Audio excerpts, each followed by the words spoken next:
Vous êtes-vous déjà demandé pourquoi certaines personnes semblent toujours attirer les mêmes schémas amoureux douloureux? Pourquoi, malgré tous vos efforts, vous vivez encore les mêmes blessures, les mêmes déceptions? Ce n'est pas un hasard. La vérité, c'est que votre monde extérieur n'est que le reflet de votre monde intérieur. Chaque relation, chaque connexion que vous créez est un miroir parfait de la relation que vous entretenez avec vous-même. Aujourd'hui, nous allons plonger au plus profond de votre âme.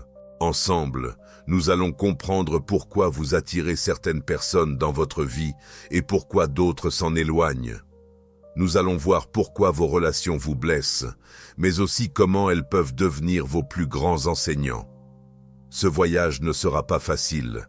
Vous devrez affronter des vérités que vous avez peut-être évitées toute votre vie, mais je vous promets que si vous restez avec nous jusqu'à la fin, vous découvrirez une vérité si puissante qu'elle peut transformer chaque aspect de votre existence. Car voici le secret. Quand vous vous aimez vraiment, l'univers conspire pour vous offrir un amour qui dépasse tout ce que vous pourriez imaginer. Ces relations qui vous font mal, ces personnes qui semblent prendre plus qu'elles ne donnent, sont là pour une raison. Chaque déception amoureuse, chaque ami qui disparaît quand vous avez besoin de lui, chaque parent qui n'a pas su vous donner l'amour dont vous aviez besoin, tout cela raconte une histoire. Vous êtes-vous déjà senti épuisé après avoir passé du temps avec certaines personnes, comme si elles absorbaient toute votre énergie? Avez-vous déjà été surpris à prier pour l'attention de quelqu'un qui vous donne juste assez pour vous garder, mais jamais assez pour vous combler? Ce n'est pas de l'amour, c'est une dépendance émotionnelle. Un lien véritable ne vous épuise pas, il vous nourrit. Il ne vous laisse pas dans le doute, en permanence à vous demander si vous êtes suffisant. Il vous fait sentir entier, complet, même lorsque l'autre personne n'est pas à vos côtés.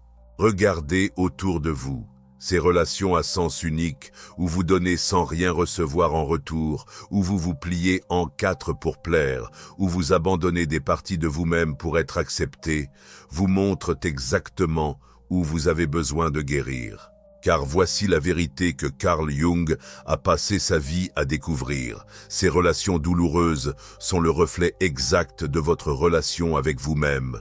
Elles éclairent les zones où vous ne vous êtes pas encore offert l'amour, l'acceptation et le respect que vous méritez. Ces relations qui font mal ne sont pas là pour te punir, elles sont là pour te réveiller, pour te montrer ce que tu refuses encore de voir, des parts de toi-même que tu n'as pas encore appris à aimer, et c'est là que commence ton véritable voyage. Voici une vérité qui pourrait te bouleverser. Personne ne peut t'aimer davantage que tu ne t'aimes toi-même. Personne. Carl Jung l'a formulé ainsi. Tant que tu ne rendras pas conscient ton inconscient, il dirigera ta vie, et tu appelleras cela le destin. Ces schémas douloureux de relations que tu répètes encore et encore ne sont pas ton destin. Ils sont le reflet exact de tes blessures intérieures non guéries. La douleur émotionnelle que tu ressens dans tes relations ne vient pas des autres. C'est un symptôme d'une blessure plus profonde, d'un manque d'amour envers toi-même. Cette vérité est tellement difficile à accepter que la plupart des gens préfèrent blâmer les autres toute leur vie plutôt que de se regarder honnêtement. Pourquoi acceptes-tu si facilement moins que ce que tu mérites? Pourquoi restes-tu dans des situations qui t'épuisent? Pourquoi t'accroches-tu encore à des personnes qui ne te voient pas vraiment? Parce que, quelque part au plus profond de ton inconscient, tu ne crois pas mériter mieux. Tu n'as pas encore choisi de te choisir toi-même. Jung nous enseigne que le véritable amour de soi n'est pas de l'égoïsme. C'est reconnaître ta valeur intrinsèque, quelle que soit l'opinion des autres. C'est comprendre que tu es complet, entier, suffisant, exactement tel que tu es. L'amour authentique ne peut exister que lorsque deux êtres entiers se rencontrent, pas pour se compléter, mais pour célébrer leur plénitude ensemble. Cette vérité est inconfortable. Elle exige que tu cesses de chercher le salut à l'extérieur. Elle exige que tu prennes l'entière responsabilité de ton bonheur. Elle exige un travail exigeant de guérison et d'acceptation de soi. Mais c'est le seul chemin vers des relations réellement épanouissantes et équilibrées. C'est le seul chemin vers un amour qui ne t'épuise pas, mais qui te fait grandir. Regarde attentivement les personnes autour de toi. Elles sont un miroir parfait de ta relation avec toi-même. Ce n'est pas un hasard si certains schémas se répètent sans cesse dans ta vie. Ces partenaires qui te font douter de ta valeur ne reflètent-ils pas exactement tes propres doutes envers toi-même? Ces amis qui disparaissent quand tu as vraiment besoin d'eux ne reflètent-ils pas ta propre tendance à t'abandonner dans les moments difficiles? Jung appelait cela la projection de l'ombre, ces aspects de toi que tu n'as pas encore acceptés, ces blessures que tu n'as pas encore guéries, tu les projettes sur les autres et eux te les renvoient avec une précision troublante. Imagine que tu portes des lunettes sans t'en rendre compte. Ces lunettes sont teintées par tes croyances limitantes, tes peurs, tes expériences passées. À travers elles, tu ne vois pas le monde tel qu'il est vraiment. Tu vois le reflet de ton monde intérieur. Si tu te critiques sans cesse, tu attireras des gens qui te critiqueront. Si tu ne respectes pas tes limites, tu attireras des personnes qui les franchiront. Si tu te trahis régulièrement pour faire plaisir aux autres, tu attireras des gens qui te trahiront. Ce n'est pas une punition, c'est une invitation à la prise de conscience. Ces relations difficiles sont comme des torches pointées directement sur tes blessures les plus profondes. Elles te montrent exactement où tu as besoin de guérison. Lorsque tu commences à percevoir ces schémas, tu comprends que la personne que tu dois vraiment rencontrer, c'est toi-même. Que le seul amour que tu dois d'abord cultiver, c'est l'amour que tu te portes à toi-même. Comme l'enseignait Jung, le chemin vers l'individuation, vers la plénitude, passe nécessairement par l'intégration de l'ombre, par l'acceptation de toutes les parts de toi, même celles que tu as rejetées toute ta vie. C'est un voyage courageux, souvent douloureux, mais infiniment libérateur. Il existe un moment précis, ce moment où tu décides enfin de choisir toi-même, où tu comprends que ton amour-propre est non négociable, où tu cesses de quémander de l'attention et commences à t'offrir la présence dont tu as toujours eu besoin. Ce moment ne se manifeste pas dans un grand éclat de lumière. Il apparaît souvent après une profonde déception, après avoir touché le fond, après avoir répété le même schéma relationnel une fois de trop, et puis quelque chose en toi te dit « assez ». Tu commences par de petits gestes. Tu apprends à dire non quand tu veux dire non. Tu commences à honorer tes besoins avant ceux des autres. Tu poses des limites claires et tu les respectes. Tu te parles avec la même bienveillance que tu offrirais à un cher ami. Au début, c'est inconfortable. Tu te sens égoïste, peut-être même coupable. Des années de conditionnement t'ont appris à placer les besoins des autres avant les tiens, mais tu persévères. Puis, comme par magie, le monde qui t'entoure commence à changer. Les personnes qui te pompaient ton énergie commencent à s'éloigner naturellement, comme si elles sentaient qu'elles ne pouvaient plus se nourrir de ta force. D'autres, plus en accord avec cette nouvelle version de toi, entrent dans ta vie. Les relations deviennent plus légères, plus enrichissantes. Tu n'as plus besoin de contrôler, manipuler ou de te rabaisser pour être aimé. Tu existes simplement dans ta pleine authenticité et cela suffit. Tu remarques que les mêmes situations ne t'affectent plus comme avant. Les drames qui te dévoraient entièrement te paraissent maintenant si lointains, si insignifiants. Ta présence change. Les gens le remarquent. Tu as l'air différent, te disent-ils. Et c'est vrai. Tu rayonnes d'une assurance calme qui vient de ton intérieur. Ce n'est pas que les problèmes disparaissent, c'est que tu les abordes autrement, avec la perspective de quelqu'un qui se connaît, se respecte et s'aime profondément. Jung disait « Je ne suis pas ce qui m'est arrivé, je suis celui que je choisis de devenir ».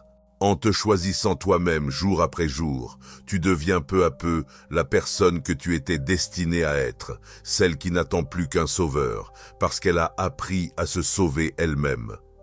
C'est alors que le véritable amour devient possible. As-tu déjà couru après l'amour comme un trésor à conquérir? T'es-tu déjà retrouvé à calculer, élaborer des stratégies ou changer pour être aimé? Cette quête désespérée de l'amour est exactement ce qui te le fait fuir. Le véritable amour ne s'impose pas par la force. On ne l'achète pas par des sacrifices. On ne le mérite pas en perdant des morceaux de soi. L'amour authentique vient à toi naturellement, quand tu es en harmonie avec ton essence. Regarde la différence. D'un côté, il y a ceux qui mendient l'amour. Ils s'accrochent désespérément, s'inquiètent sans cesse, donnent trop, ils pardonnent l'impardonnable, acceptent l'inacceptable. Tout cela par peur de perdre l'autre. Leur énergie crie « Je ne suis pas assez ». De l'autre côté, il y a ceux qui attirent l'amour. Ils vivent pleinement, poursuivent leur passion, honorent leurs besoins, établissent des limites saines et ne cherchent pas désespérément à combler un vide intérieur par la présence d'une autre personne. Leur énergie murmure « Je suis complet avec toi ou sans toi ». Dans quelle catégorie te reconnais-tu ? Jung nous a appris que la rencontre de deux personnalités est comme le contact de deux substances chimiques. Si une réaction se produit, les deux se transforment. Mais pour que cette transformation soit positive, les deux substances doivent être entières en elles-mêmes. Quand tu cesses de mendier l'amour et commences à cultiver ta plénitude intérieure, quelque chose de magique se produit. Tu deviens un aimant pour des relations précieuses, des personnes qui respectent tes limites, qui voient ta lumière, qui t'acceptent tel que tu es, sans condition. Tu n'es plus dans une situation où tu dois justifier, expliquer ou excuser le comportement de l'autre.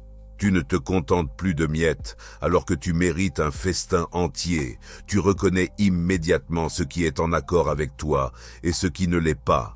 Cette transformation ne se produit pas à l'extérieur, mais à l'intérieur. Elle commence quand tu comprends profondément que l'amour n'est pas quelque chose à chercher, mais quelque chose à être. Et paradoxalement, c'est justement lorsque tu cesses de chercher désespérément l'amour que celui-ci vient à toi sous des formes qui dépassent souvent tout ce que tu aurais pu imaginer. As-tu déjà remarqué que certaines personnes semblent attirer naturellement des expériences positives, tandis que d'autres semblent piégées dans un cycle sans fin de difficultés?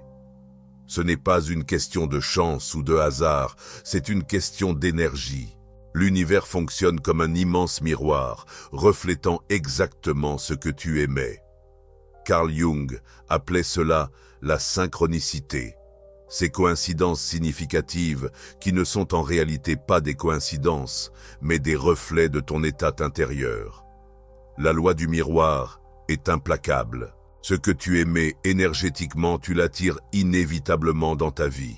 Si tu vibres dans la peur, la méfiance, le manque, tu attireras des situations et des personnes qui confirmeront ces croyances. Si tu vibres dans l'amour, la confiance, l'abondance, tu attireras des expériences qui reflèteront ces qualités. Observe attentivement tes émotions dominantes. Vis-tu principalement dans la peur ou dans l'amour? Tes actions sont-elles motivées par le besoin de contrôler ou par le désir de créer? Te projettes-tu constamment dans l'avenir avec anxiété? Restes-tu ancré dans le présent avec confiance? La différence entre agir par peur et agir par amour est subtile mais profonde. Quand tu agis par peur, tu te contractes, tu te refermes, tu contrôles. Quand tu agis par amour, tu t'ouvres, tu fais confiance, tu laisses faire. Prenons un exemple concret. Dans une relation, la peur te pousse à vérifier sans cesse le téléphone de ton partenaire, à faire des reproches, à imposer des limites. L'amour, au contraire, permet de faire confiance, d'offrir de l'espace, de célébrer la liberté de l'autre tout en respectant tes propres limites. Jung disait « Ce à quoi tu résistes persiste, ce que tu acceptes se transforme ». Quand tu cesses de te battre contre ce qui est, d'être dans un contrôle constant, tu libères une immense énergie qui peut alors être consacrée à la création et non à la résistance. Cette transformation énergétique n'est pas immédiate. Elle nécessite une vigilance constante, une observation bienveillante de tes schémas de pensée, de tes émotions et de tes réactions automatiques. Mais chaque fois que tu choisis consciemment l'amour plutôt que la peur, la confiance plutôt que le contrôle, tu modifies subtilement ta fréquence vibratoire et l'univers, ce miroir parfait, commence à te renvoyer des expériences qui correspondent à cette nouvelle fréquence. La magie ne se produit pas à l'extérieur, mais à l'intérieur de toi. Que te dis-tu lorsque personne n'écoute? Quels mots utilises-tu pour te décrire dans le secret de ton esprit? Si ton dialogue intérieur était une vraie personne, voudrais-tu en faire ton ami? La façon dont tu te traites établit la norme pour la façon dont le monde te traitera. C'est à la fois simple et profond. Commencer à te traiter avec amour n'est pas un acte de vanité, c'est un acte de guérison. Voici quelques pratiques concrètes pour transformer ta relation avec toi-même. Observe ton dialogue intérieur. Chaque fois que tu te surprends à être trop critique envers toi-même, demande-toi si tu parlerais ainsi à un enfant ou à quelqu'un que tu aimes. Si la réponse est non, reformule cela avec compassion. Pratique le rituel du miroir. Chaque matin, regarde-toi dans les yeux et dis « Je t'aime tel que tu es ». Au début, cela peut sembler artificiel, voire ridicule. Persévère. Les mots ont un réel pouvoir. Respecte tes besoins. Apprends à identifier ce dont tu as besoin. Repos, solitude, connexion, créativité, et fais-en une priorité. Tes besoins ne sont pas des caprices, ils sont essentiels pour ton équilibre. Célèbre tes victoires, même les plus petites. As-tu fait un pas vers ton but aujourd'hui? As-tu osé poser une limite? As-tu pris soin de ton corps? Reconnais ces actes de courage et d'amour envers toi-même. Lorsque tu commences à te traiter avec amour, le monde réagit d'une manière étonnante. Les personnes qui ne respectaient pas tes limites commencent soudainement à les honorer. Les situations qui t'épuisaient se transforment ou disparaissent. De nouvelles possibilités apparaissent, alignées avec ta véritable essence. Jung a dit « Ta vision ne deviendra claire que lorsque tu plonges dans ton cœur. Celui qui regarde à l'extérieur rêve, celui qui regarde à l'intérieur se réveille. » En changeant ton regard sur toi-même, tu changes littéralement la manière dont tu perçois le monde et dont le monde te perçoit. Cette transformation n'est pas superficielle, elle est fondamentale, cellulaire, quantique. Elle commence par un choix renouvelé chaque jour, celui de te traiter avec l'amour que tu mérites. Il existe une vérité paradoxale que peu de gens saisissent vraiment. Parfois, le plus grand acte d'amour est de lâcher prise. Lâcher prise des relations qui ne t'élèvent pas. Lâcher prise des attentes qui te contraignent. Lâcher prise de l'idée qu'une autre personne peut combler le vide en toi. Lâcher prise du besoin de contrôler ce qui est incontrôlable. Cet abandon n'est pas un acte d'échec ou de soumission, c'est un acte de courage et de profonde sagesse. Jung enseignait que le plus grand et le plus important problème de la vie est de trouver comment vivre. Et souvent, vivre pleinement demande de permettre la mort de ce qui ne sert plus ton évolution. Cette relation à laquelle tu t'accroches, bien qu'elle te fatigue, es-tu prêt à la lâcher? Cette image parfaite que tu essaies de projeter au monde, es-tu prêt à l'abandonner pour embrasser ton authenticité? Ces attentes irréalistes que tu te fixes et que tu imposes aux autres, es-tu prêt à les relâcher? Le véritable amour commence exactement là où le besoin s'arrête. Tant que tu as besoin de quelqu'un pour te sentir complet, ce n'est pas de l'amour, c'est de la dépendance. L'amour authentique ne s'épanouit que dans un espace de liberté. Lâcher prise ne signifie pas que tu tiens moins à eux. Cela signifie que tu tiens suffisamment à toi-même et aux autres pour leur permettre d'être exactement ce qu'ils sont, sans exigence, sans condition. Ce processus peut être douloureux, comme un arbre qui doit laisser tomber ses feuilles mortes pour faire place à de nouvelles. Parfois, il faut lâcher certaines parties de sa vie pour accueillir ce qui est vraiment en accord avec votre essence. Mais voici le secret. Ce lâcher-prise, aussi difficile soit-il, est la porte vers la liberté. Une liberté que vous n'avez peut-être jamais connue. Une liberté qui vous permet enfin de respirer à plein poumon, d'aimer sans peur, de vivre sans le poids d'attachements malsains. Et dans cet espace nouvellement créé, quelque chose de merveilleux peut enfin prendre racine. Un véritable amour, d'abord pour soi, puis pour les autres. Vous êtes à une croisée des chemins. Devant vous s'étendent deux voies, L'une est familière, le chemin de la recherche extérieure de dépendance émotionnelle, des schémas répétitifs. Vous connaissez bien ce chemin. Chaque pierre, chaque ornière, il est même prévisible dans sa douleur. L'autre voie semble inconnue, peut-être même effrayante. C'est le chemin de l'estime de soi, de la responsabilité émotionnelle, de la plénitude intérieure.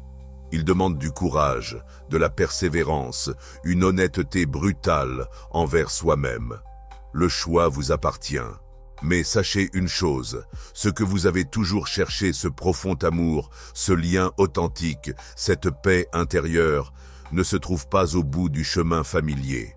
Vous l'avez déjà emprunté 1000 fois et il vous a toujours mené au même endroit. Carl Jung disait « Je ne suis pas ce qui m'est arrivé, je suis ce que je choisis de devenir ». Aujourd'hui, vous avez la possibilité de choisir, de rompre ce cycle, de devenir ce que vous êtes vraiment destiné à être. Ce n'est pas un voyage facile. Il y aura des jours où vous voudrez rebrousser chemin, quand la peur sera plus forte que le courage, quand les anciennes habitudes paraîtront plus confortables que cette nouvelle conscience. Mais je vous promets ceci. Chaque pas que vous ferez sur ce chemin de l'estime de soi vous rapprochera de la vie à laquelle vous méritez réellement d'accéder. Une vie où l'amour n'est plus un combat constant, mais une expression naturelle de qui vous êtes. Une vie où vous n'avez plus besoin de vous rabaisser pour être accepté, où vous ne devez pas mendier d'attention, où vous ne vous contentez plus de miettes alors que vous méritez un festin entier de la vie, où vous vous aimez si profondément, si pleinement, que cet amour déborde naturellement vers les autres, non pas par dépendance ou besoin, mais par générosité et liberté. Aujourd'hui, je vous invite à faire ce premier pas, à vous regarder dans le miroir et à dire avec conviction « Je choisis moi-même ».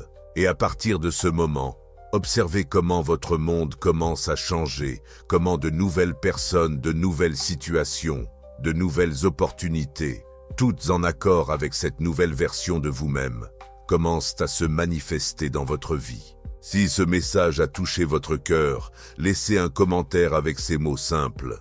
Je choisis moi-même. Et ainsi commence votre voyage vers le véritable amour, celui qui naît de l'intérieur et transforme tout.